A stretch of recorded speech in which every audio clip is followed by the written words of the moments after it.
ধন্য হইল পাগলা রে পাইল পাগল হইয়া পাগল ডাকে কোন পাগলে পাগলির জীবন ধন্য হইত পাগলা রে পাইল ও দিতে আল্লাহ দিল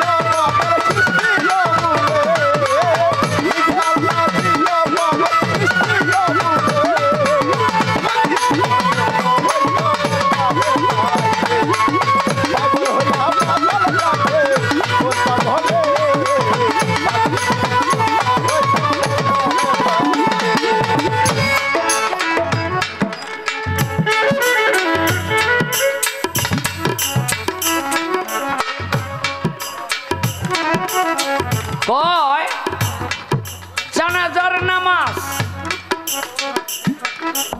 এটা বড় পীর আব্দুল কাদের জিলানী তার এক ভক্তকে বলেছিল ছোট করে বাসি লইয়া দুই আড্ডা বয়ে থাকবে না না না ওইটা কই নাই তো তুই বাসি থুইয়াই দেম করে থাকো এইটা না করছি কোন সময় যে তোর ফুটা দিত ওই বাসি লইতে লইতে তোর ট্রেন সাইডে দিল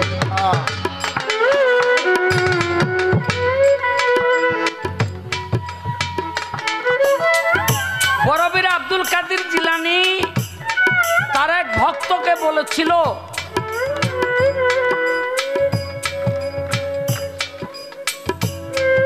মারফত তুমি আমার কাছে দেখতে চাও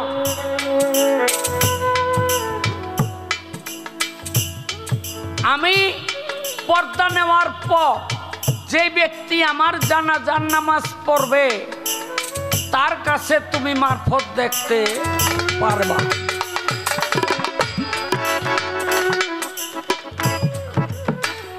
তো বড় পীর আব্দুল কাদের জিলানী পর্দা নিল এক ব্যক্তি আসলো জানাজার নামাজ পড়াইলো তখন তার মনে পড়ছে বড় পীর আমার এই কথা কইছে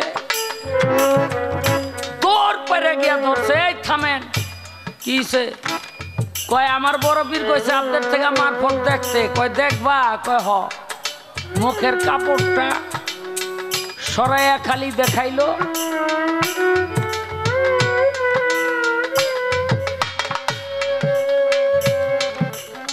মুখের কাপড়টা সরাইয়া শুধু দেখাইলো দেখে যার জানাজার নামাজ পড়লো সেও বড় পীর আর যে জানাজার নামাজ পড়াইলো সেও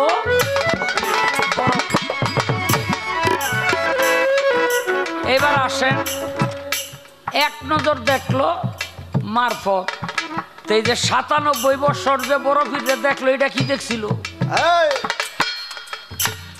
এটাই ছিল শরীয়ত কয় শরীয়ত কেমনে দেখাইবেন একটু দেখাইয়েন এই যে ওই ভক্ত ৯৭ বছর বড় পীরে দেখছিল এটাই দেখছিল শরীয়ত আমার কথাটা বুঝেন নাই তো দেওয়ান সাহেব জানে কিন্তু জানার পরেও প্রশ্নটা করছে আর কি এইবার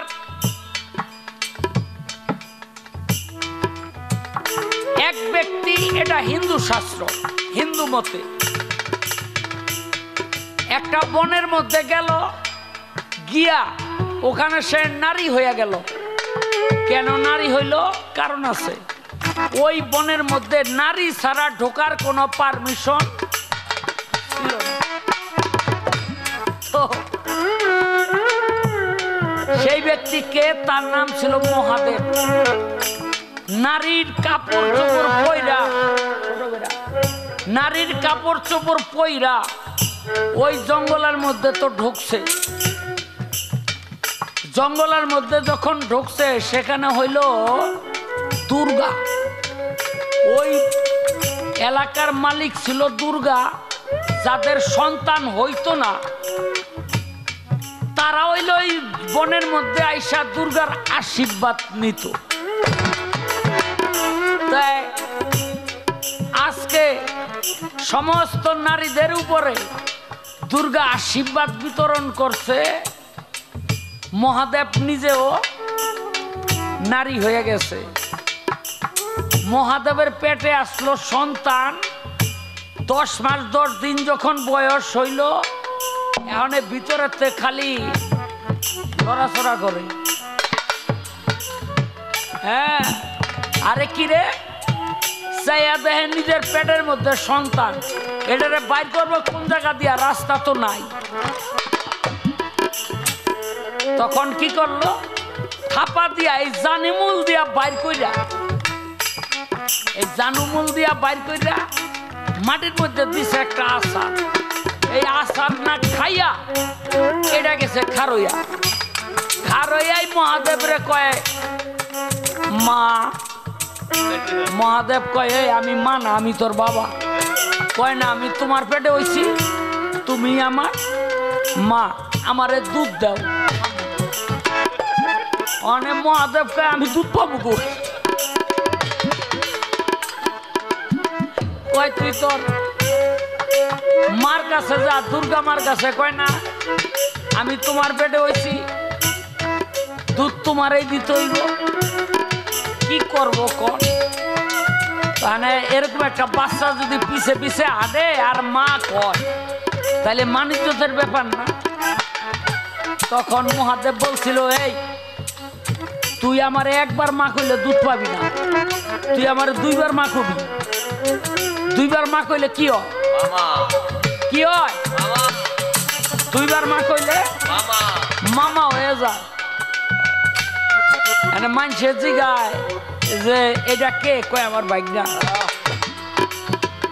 আমরা 2 জন, মামু আর ভাইগনা। আবার হিন্দু মতে এরকম অনেক ঘটনা আছে, আমি একটা কইলাম। মানে হিন্দুদের ভিতরে আপনার বেদ 18 খণ্ড, পুরাণ, শ্যাম, ঋক, যজু, অর্থ, হ্যাঁ, এগুলো পড়লে মানে মহাভারত, আপনার রামায়ণ, এগুলো হলো হিন্দুদের ধর্মগ্রন্থ। তো এগুলো পড়লে অভাব নাই। তো যাই হোক, আর এটা না কি জিগাইছে রে, ওই যাবি না, পারবি না, কইলে তো বয়তি হয়ে যাবি। তীর তীর তীর, এটা তো বেটা তোর ওস্তাদ। এই এক মহিলা একটা চিঠি দিয়া হযরত আলীর হাতে রসুলের কাছে পাঠাইলো। আমার রসুল বললেন তুমি পাহাড়ের উপরে যাও। গেল পাহাড়ের উপরে, বলে তীরটা নিক্ষেপ করো। মানে তীরগুলো হযরত আলী নিক্ষেপ করলো, তাতে শরীয়তের অবস্থান কি ছিল দেখেন। এটা একটা রূপক ব্যাপার, এটা একটা রূপক ব্যাপার। সেখানে অন্যান্য তীরগুলি বেশি উপরে উঠলো শরীয়ত, তরিকত, হাকিকত মারফত, কিন্তু শরীয়তের যে তীরটা এটা বেশি উপরে হযরত আলী উঠাইতে পারে না। কেন? শরীয়ত রইলে দুনিয়ার মানুষের জন্য, এই মানুষকে শৃঙ্খলাবদ্ধ করে রাখার জন্য।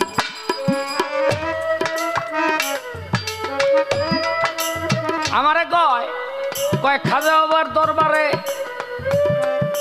এত মানুষ যায়, তো তাতে কারো যাওয়া নিষেধ নাই? না, নাই তো। খাজা বাবার দরবারে কারো যাওয়ার নিষেধ নাই। আচ্ছা দেওয়ান সাহেব, আপনি আমার একটা প্রশ্নের জবাব করবেন, মক্কা মদিনার মধ্যে কেন অমুসলিম প্রবেশ করতে পারে? কথা ঠিক নেই। মক্কা মদিনায় কেন অমুসলিম? এক কথায়, আমি কোনো ধর্মের লোকের কথা বললাম না, এক কথায় অমুসলিম প্রবেশ করতে পারে না। এর কারণটা কি? খাজা বাবার দরবার আমগ এই বিধান না, বিধান হইল মক্কা এবং মদিনা। কি কোন আপনারা? বিধান হলো আমাদের মক্কা মদিনা, আল্লাহর রাসূল এবং আল্লাহ যেটা আমাদের জন্য রাইখা গেছে। এখন একটা দরবারে, যেমন এই দরবারের কথাই কই, সুলেমান ল্যাংটার ওরস, নেকবর ল্যাংটার ওরস, রকি ল্যাংটার ওরস, এখানে সব ধর্মের মানুষ আসতে পারবে। কিন্তু এই মাহফিলে ফজরের ওয়াক্তে যদি আমরা সবাই নামাজ পড়ি, হিন্দুরে দিয়ে নামাজ পড়াইতে পারবে? তাহলে আশার মধ্যে কোনো নিষেধ নাই, আমলের মধ্যে নিষেধ আছে। আমলের মধ্যে অবশ্যই নিষেধ আছে। এজন্য আমাকে ননী ঠাকুর একটা গান গাইতো, আল্লাহ সাল্লার সবরি গলা খাবলা দিয়া মিশাইলা, কার কাঁঠাল কার ধামাই ভইরা ভেজাল তুমি লাগাই। আপনার ধর্ম নিরপেক্ষ হতে দোষ নাই, কিন্তু তাতে যেন কোন ধর্মের গায়েই কালি না লাগে। ঠিক না আপনারা? কোন ধর্মের গায়ে যেন কালি না লাগে।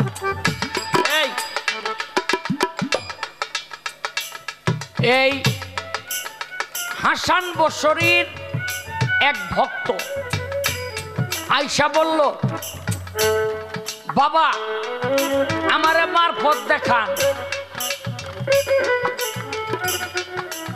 গুরুত্বপূর্ণ একটা প্রশ্ন, আমারে মারফত দেখান। তখন হাসান বসরি বলল যে ওরে হাত পাও বাইন্দা নদীতে নিয়ে ফালাই দে। নদীতে নিয়ে ফালাই দিল। প্রায় ঘন্টা 2 পর 10 ফুট ভিতরে গেল, পানির মারফত দেখে না। 20 ফুট ভিতরে গেল, মারফত দেখে না। 30 ফুট তলে গেল, মারফত দেখে না। যখন একেবারে নদীর তলদেশে কাদামাটি সাথে তার দেহটা লাগলো, তখন সে মারফত দেখতে পাইল। হাসান বসরি কয়, ওরে ওখান থেকে তুইলা লইয়া। এখন আমার প্রশ্ন হইল, নদীর তলে কাদামাটির সঙ্গে যখন দেহ লাগলো তখন মারফত দেখতে পাইল, এর আগে দেখলো না, এর কারণটা কি? আর মারফত দেখছিল কি?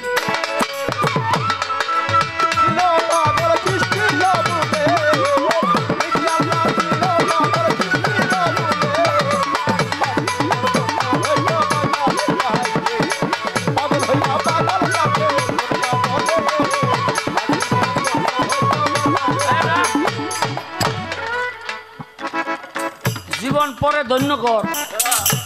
হিন্দু মতে একটা কথা জিগাইল, এই যে হিন্দুরা দেখবেন মাথার মধ্যে সিঁদুর দিলেই বিয়া হয়ে যায়। কি? হিন্দুদের 8 প্রকারের বিয়া। কয় প্রকার? 8 প্রকারের বিয়া। মাথার মধ্যে সিঁদুর দিলে বিয়ে হয়ে যায়, মালা দিল বিয়ে হয়ে যায়, ওই যে আগুনের চতুর্দিক দিয়া 7 পাক দিলেও বিয়া হয়ে যায়। আমি জানতে চাই, এই যে 8 প্রকারের বিয়া হিন্দুদের, এই 8 প্রকারের বিয়া কোন বিয়ার প্রচলন কোন দিন ঘটলো? এই 8 প্রকার